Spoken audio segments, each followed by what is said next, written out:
মানুষের জীবন কি সত্যিই কেবল কিছু কাগজের কলমে লেখা চুক্তির দানে সীমাবদ্ধ থাকে, নাকি ভাগ্যের বিধাতা পর্দার আড়ালে বসে এমন কোনো নকশা বোনেন যা মানুষের বুদ্ধির অগম্য? 1 বছরের মেয়াদ, 1 বছরের সিঁদুর আর 1 বছরের সম্পর্ক, এই সম্বল করেই এক অনাথ মেয়ে পা রেখেছিল আভিজাত্যের এই প্রকাণ্ড অট্টালিকায়। কিন্তু আভিজাত্যের সেই চাকচিক্যের নিচে যে এত অন্ধকার, এত ষড়যন্ত্র আর এত মায়াত খেলা লুকিয়েছিল তা সে জানত না। শুরু হতে চলেছে এক অসম লড়াই, যেখানে একদিকে রয়েছে রক্তের টান আর অন্যদিকে 1 বছরের মিথ্যে প্রতিজ্ঞা। সকালবেলার আকাশটা আজ একটু বেশিই ধূসর।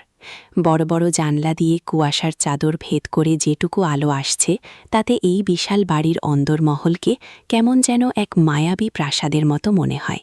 কিন্তু এই সৌন্দর্য উপভোগ করার মতো মনের অবস্থা তার নেই। সে তো এখানে এসে এক চুক্তির অধীনে, তার হাতে সময় মাত্র 1 বছর। হাতে ধরা ভেজা তোয়ালেটা নিয়ে সে এক অদ্ভুত দোলাচলে দাঁড়িয়ে আছে। অভ্যেস মতো ছাদে মেলে দিয়ে আসবে, নাকি বাথরুমের কোনো এক কোণে রেখে দেবে? এই বাড়ির অন্দরে যে এত নিয়ম, এত আদব কায়দা, তা তার মতো সহজ সরল মেয়ের কাছে এক গোলক ধাঁধার মতো। মনে পড়ে যায় আশ্রয় বাড়ির কথা। সেখানে জীবন ছিল কঠিন, কিন্তু নিয়মগুলো ছিল জলের মতো পরিষ্কার। কুয়োর ঠান্ডা জলে স্নান সেরে এতক্ষণে সেখানে সবাই যে যার কাজে নেমে পড়ত। আর এই বাড়িতে আভিজাত্যের চাদরে ঢাকা এই স্তব্ধতা তাকে যেন গিলে খেতে আসছে। সে ঠিক করে নেয়, বসে না থেকে এই জঞ্জাল মাখা ঘরদোরগুলো সে নিজের হাতেই পরিষ্কার করবে। যে বাড়িতে কেউ নেই, যেখানে সবাই ঘুমে মগ্ন, সেখানে সে তো আর অলস হয়ে বসে থাকতে পারে না। তার হাত দুটো যেন কাজের জন্য আকুপাকু করে, কিন্তু মনের মধ্যে এক চোরা ভয়, যদি কেউ দেখে ফেলে, যদি উকিল সাহেব বকাবকি করেন। এই বাড়িতে সে তো 1 বছরের ভাড়াটে অতিথি, তবু তার মন মানে না। নিজের মনেই সে বিড়বিড় করে ওঠে, উকিল স্যার ঠিকই বলেছেন, আগামী 1 বছর আমাদের একে অপরের পাশে থাকতে হবে। আমার বাবার জন্য আমাকে এইটুকু তো করতেই হবে। সে যখন ঘর পরিষ্কার করতে নামে, তখন তার প্রতিটি আঙুলের ছোঁয়ায় যেন প্রাণ ফিরে পায় এই মৃত ঘরগুলো। বিশেষ করে ঠাকুর ঘরটা এমন একটা পবিত্র জায়গায় ধুলোবালির আস্তরণ সে মেনে নিতে পারে না। ঝাড়ু, বালতি আর ন্যাকড়া খুঁজতে খুঁজতে সে যেন নিজেকেই খুঁজে ফেলে এই অচেনা অরণ্যে। বাইরে তখন সকালের রোদের ঝিলিক পড়েছে বাগানের পাতায় পাতায়। বাগানের শুকনো ডাল আর ঝরা পাতাগুলো কুড়োতে কুড়োতে সে যেন নিজের স্মৃতির জঞ্জালগুলোকেও পরিষ্কার করার চেষ্টা করছিল। হঠাৎ করেই শেখার ডাক তাকে বাস্তবে ফিরিয়ে আনে। শেখা অবাক হয়ে তাকিয়ে থাকে বাগানের দিকে। যে বাগানটা কাল পর্যন্ত অযত্নে পড়েছিল, আজ তা হঠাৎ এমন ঝকঝক করছে কেন? সে যখন গাছের তলা থেকে আম কুড়িয়ে নিজের আঁচলে ভরছিল, তখন তার চোখে মুখে ছিল এক অদ্ভুত শৈশব। কিন্তু নিয়তির পরিহাস এমনই যে সরলতাকেই মানুষ অনেক সময় চুরির তকমা দিয়ে দেয়। আমি আম চুরি করিনি, আমি শুধু আম কুড়োচ্ছিলাম, এই আত্মপক্ষ সমর্থনের মধ্যেই লুকিয়েছিল তার অসহায়তা। সে তো এই বাড়ির আম চায় না, সে চায় শুধু একটু আশ্রয়। স্নান সেরে যখন সে শুদ্ধ হয়ে ফিরে আসে, তখন বাড়ির বড় গিন্নি তাকে ডাকেন ঠাকুর ঘরে। সেখানে এক অন্যরকম পরীক্ষা অপেক্ষা করছিল তার জন্য। বড় গিন্নি চাইলেন তাকে নোয়া পরিয়ে দিতে। লোহার সেই ছোট্ট চুড়িটা যেন এক বিশাল পাহাড়ের ভার নিয়ে এলো তার সামনে। হিন্দু শাস্ত্রমতে নোয়া হল স্বামীর আয়ু আর সংসারের মঙ্গলের প্রতীক। কিন্তু যার সাথে তার সম্পর্কের মেয়াদ মাত্র 1 বছর, যার সাথে তার প্রতিটি মুহূর্ত কাটে রাগ আর অভিমানে, তার নামে এই অক্ষয় বন্ধনের চিহ্ন সে কিভাবে ধারণ করবে? তার বিবেক তাকে চিৎকার করে বাধা দেয়। সে বলতে চায়, আমি পারব না, কিন্তু কর্ত্রীর বিশ্বাসভরা কণ্ঠস্বর তাকে পাথর করে দেয়। আজ থেকে 7 জন্ম অভির দায়িত্ব তোমার, আর তোমার দায়িত্ব অভির। এই 7 জন্মের প্রতিজ্ঞা যখন 1 বছরের চুক্তির সাথে ধাক্কা খায়, তখন তার মনে হয় পৃথিবীটা যেন তার পায়ের নিচ থেকে সরে যাচ্ছে। এ কি কোনো দেবতার আশীর্বাদ, নাকি এক নিষ্ঠুর পরিহাস? গল্পের প্রেক্ষাপট যখন বাড়ির ভেতর এমন নাটকীয় মোড় নিচ্ছে, তখন সমাজের অন্য স্তরে চলছে এক অদ্ভুত কুহক। কবিরাজ আবু তালহার সেই গম্ভীর গলার বিজ্ঞাপন যেন বাতাসের সাথে মিশে এক রহস্যময় পরিবেশ তৈরি করে।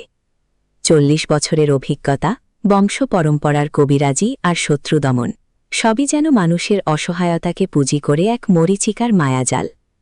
যখন বাড়ির ভেতর সম্পর্কের টানাপোড়েন চলছে, তখন বাইরে কেউ হয়তো লটারির প্রতারণা থেকে বাঁচার পথ খুঁজছে, কেউ বা প্রবাসে কফিলের গণ্ডগোল মেটানোর জন্য অলৌকিক শক্তির আশায় বসে আছে। কবিরাজের সেই 12 ঘণ্টার গ্যারেন্টি যেন এই গল্পের প্রতিটি চরিত্রের সংকটের এক রূপক। সবাই এক একটা ম্যাজিক চায়, এক একটা মিরাকেল চায়। এদিকে অভি আর তার সম্পর্কে শীতলতা যেন কিছুতেই কাটছে না। লার্নিং লাইসেন্স নিয়ে অভির সেই দম্ভ আর তাকে গাধা বলে সম্বোধন করা সবই যেন এক সুপরিকল্পিত অপমানের অংশ। তবুও তার মন বলে আস্তে আস্তে ঠিক শিখে যাবে। ধৈর্য ধরলে যে সব হয় তা সে নিজের জীবন থেকেই শিখেছে। কিন্তু এই আভিজাত্যের অন্দরে ধৈর্য ধরাটাই যে সবচেয়ে বড় পরীক্ষা। অভির সেই বাইক চালানো, হঠাৎ ব্রেক কষা আর তাকে দোষী সাব্যস্ত করা সবই যেন এক অসম যুদ্ধের মহড়া। গল্পের গভীরে লুকিয়ে আছে এক প্রকাণ্ড ষড়যন্ত্র। ঝুমকি আর তার সঙ্গীরা ছক কষছে আসল পরীকে নিয়ে। তারা জানে যদি একবার আসল সত্যিটা সামনে চলে আসে তবে তাদের তৈরি করা এই তাসের ঘর ভেঙে পড়তে সময় লাগবে না। আসল পরী এখন এই বাড়িরই অন্দরে, কিন্তু সে নিজেই জানে না তার আসল পরিচয়। তার শৈশবের ছবি লুকোনো আছে কোনো এক অন্ধকার আলমারিতে। ষড়যন্ত্রকারীরা চাইছে তাকে এই বাড়ি থেকে বের করে দিতে, যাতে তাদের সাম্রাজ্য অটুট থাকে। স্টেপ আউট করে ছক্কা মারা, তাদের এই কুটিল বুদ্ধির কাছে কি এক সাধারণ অনাথ মেয়ের সততা হেরে যাবে? রান্নাঘরের সেই উষ্ণ পরিবেশে যখন বড় গিন্নি বা শতরূপা তাকে চপিং বোর্ড খুঁজতে সাহায্য করেন, তখন এক অন্যরকম রসায়ন ফুটে ওঠে। শতরূপা দেবী তাকে কোনো শাশুড়িসুলভ শাসন নয়, বরং এক মায়ের মমতায় কাছে টেনে নেন।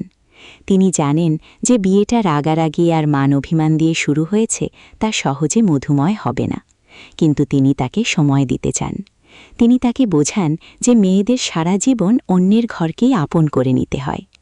তিনি নিজের উদাহরণ টেনে বলেন যে তার শাশুড়ি মাও একদিনে মা হয়ে ওঠেননি, তাকেও সময় দিয়েছিলেন। এই আশ্বাসটুকুই যেন তার কাছে এক বিশাল প্রাপ্তি। যেই মেয়েটি সারা জীবন নিজেকে বাড়তি বলে মনে করেছে, আজ এই বড় গিন্নির চোখের মায়া তাকে প্রথমবার অনুভব করায় যে সেও কারোর আপন হতে পারে। কিন্তু এই শান্তির ছায়ার নিচে এক অস্থির আগুন ধিকি ধিকি জ্বলছে। উকিল স্যারের সেই লুকোচুরি, আসল পরী আর ঝুমকির মধ্যে সেই ধোঁয়াশা আর অভির হৃদয়ের বদ্ধ জানলা, সবকিছুই এক ঝড়ের ইঙ্গিত দিচ্ছে। যেই নোয়া সে আজ হাতে পড়ল তা কি তার জীবনের রক্ষা কবচ হবে, নাকি 1 বছরের মেয়াদ শেষ হলেই তা এক ভারী শৃঙ্খলের মতো তাকে মাটির নিচে টেনে নিয়ে যাবে? গল্পের এই মোড়ে দাঁড়িয়ে 1000টা প্রশ্ন জমা হয়। শেখা কি সত্যিই পারবে তার হারানো শৈশব আর অধিকার ফিরে পেতে? অভির হৃদয়ের বরফ কি আদৌ গলবে, নাকি ষড়যন্ত্রকারীদের কূটচালে সব ওলটপালট হয়ে যাবে? জীবনের এই কঠিন অঙ্ক কি কেবল 12 মাসের হিসেব দিয়ে মেটানো সম্ভব? রক্তের টান কি কাগজের চুক্তিকে জয় করতে পারবে? আভিজাত্যের এই খাঁচায় বন্দি নীলকণ্ঠ পাখিটা কি পারবে নিজের গান গাইতে? বাইরে ঠান্ডায় কাঁপছে শহরটা, আর ভেতরে এসির ঠান্ডা বাতাসেও সম্পর্কের উত্তাপ কমছে না। ঘড়ির কাঁটা টিকটিক করে জানান দিচ্ছে সময় ফুরিয়ে আসছে। কিন্তু মনে রাখতে হবে, যেখানে সব পথ শেষ হয় সেখান থেকেই বোধহয় নিয়তির নতুন পথ শুরু হয়। এই লড়াই কেবল জেতা হারার নয়, এই লড়াই অস্তিত্বের, এই লড়াই নিজের পরিচয় খুঁজে পাওয়ার। আর সেই লড়াইয়ের প্রতিচ্ছবি হয়েই দাঁড়িয়ে আছে আমাদের এই প্রতিজ্ঞা। আগামী দিনগুলো আরও কঠিন, আরও রহস্যময় আর আরও নাটকীয় হতে চলেছে। কারণ যে আগুন একবার মনে জ্বলে ওঠে তাকে নেভানো কোনো চুক্তির সাধ্য নয়। অন্ধকারের অন্দরে যে চক্রান্তের জাল বোনা হচ্ছে তা হয়তো এই মেয়েটির সরলতার কাছে হার মানবে। কারণ সততা যেখানে বর্ম, সেখানে ষড়যন্ত্র কেবলই বালির বাঁধ। কিন্তু সময় বড় নিষ্ঠুর। 365 দিনের প্রতিটি মুহূর্ত যেন এক একটা কাঁচের টুকরো। সেই কাঁচের উপর দিয়েই তাকে হেঁটে যেতে হবে নিজের গন্তব্যে। সে কি পারবে রক্তাক্ত পা নিয়েই নিজের লক্ষ্যে পৌঁছতে, নাকি মাঝপথেই থেমে যাবে তার এই যাত্রা? উত্তর দেবে সময়, আর উত্তর দেবে সেই নোয়া যা আজ তার হাতে আশীর্বাদ হয়ে উঠেছে। মানুষের মন কি 1 বছরের যুক্তিতে বাঁধা যায়? হয়তো না। আবেগ কোনো সময়সীমা মানে না। অভি হয়তো আজ তাকে ঘৃণা করছে, হয়তো তাকে অবজ্ঞা করছে। কিন্তু শতরূপা দেবীর সেই মাতৃত্বের ছোঁয়া কি পারবে না অভির মনেও এক চিলতে ভালোবাসা জন্মাতে? আর ঝুমকি, যে নিজের স্বার্থের জন্য সব করতে পারে, সে কি সত্যিই পারবে আসল সত্যিকে চাপা দিয়ে রাখতে? সত্যের ধর্মই হল প্রকাশ পাওয়া, তা সে আজ হোক বা কাল। আর যেদিন সেই সত্যের সূর্য উঠবে, সেদিন আভিজাত্যের এই প্রাসাদের প্রতিটি দেয়াল কেঁপে উঠবে। সেই দিনের অপেক্ষায় প্রতিটি চরিত্র আজ অস্থির, আর সেই অস্থিরতার মাঝেই আমাদের এই মেয়েটি খুঁজে চলেছে তার এক টুকরো আকাশ। যে আকাশ তার একার হবে, যেখানে কোনো চুক্তির শর্ত থাকবে না, থাকবে না কোনো 1 বছরের মেয়াদ, থাকবে কেবল এক অনন্তকালের ভালোবাসা আর নিজের পরিচয়। কিন্তু সেই পথ যে অনেক বন্ধুর, কড়া নাড়ছে নতুন আপদ, নতুন ষড়যন্ত্র। তবু সে লড়বে, কারণ সে প্রতিজ্ঞা করেছে, নিজের জন্য নয়, তার বাবার জন্য, আর সেই বিশ্বাসের জন্য যা তাকে আজ এই বাড়ির দরজায় এনে দাঁড় করিয়েছে। লড়াইটা কেবল শুরু হল, শেষ হবে কোথায় তা কেউ জানে না। জীবনের এই নাটমঞ্চে এখন কেবল যবনিকা ওঠার অপেক্ষা। রক্তের টান আর চুক্তির বেড়াজাল, এই দুয়ের মাঝে দুলছে একটি জীবন। যে মেয়েটি আজ পরগাছা হয়ে অন্যের ঘর পরিষ্কার করছে, কাল হয়তো সেই এই বাড়ির আসল উত্তরাধিকারী হিসেবে নিজের সিংহাসন ফিরে পাবে। কিন্তু সেই সিংহাসনের পথ কি শুধুই কাটা বিছানো, নাকি সেখানে কোনো রাজপুত্রের প্রেম অপেক্ষা করছে? এই সব কিছুর উত্তর পেতে হলে আমাদের চোখ রাখতে হবে জীবনের এই টানাপোড়েনের মহাকাব্যে। ভাগ্যের চাকা ঘুরছে, আর সেই চাকার নিচে পিষ্ট হচ্ছে পুরনো বিশ্বাস। জন্ম নিচ্ছে এক নতুন প্রতিজ্ঞা, যে প্রতিজ্ঞা ভাঙার নয়, যে প্রতিজ্ঞা করার। দিনের শেষে আকাশটা যখন কালো হয়ে আসে, তখন এই বাড়ির জানলাগুলোতে জ্বলে ওঠে হলুদ আলো। বাইরে থেকে দেখলে মনে হয় কত সুখ, কত শান্তি। কিন্তু ভেতরটা এক অদৃশ্য রণক্ষেত্র, আর সেই রণক্ষেত্রের সেনাপতি এক সাধারণ অনাথ মেয়ে। তার অস্ত্র কেবল সততা আর ধৈর্য। দেখা যাক এই অস্ত্রে সে কতটা দূর যেতে পারে। আগামী দিনের কুয়াশা কি কাটবে, নাকি 1 বছরের মেয়াদ ফুরিয়ে যাওয়ার সাথে সাথে সেও হারিয়ে যাবে বিস্মৃতির অতলে? প্রতীক্ষার প্রহর কেবল দীর্ঘতর হচ্ছে, উত্তরটা হয়তো সময়ের গর্ভেই লুকিয়ে আছে।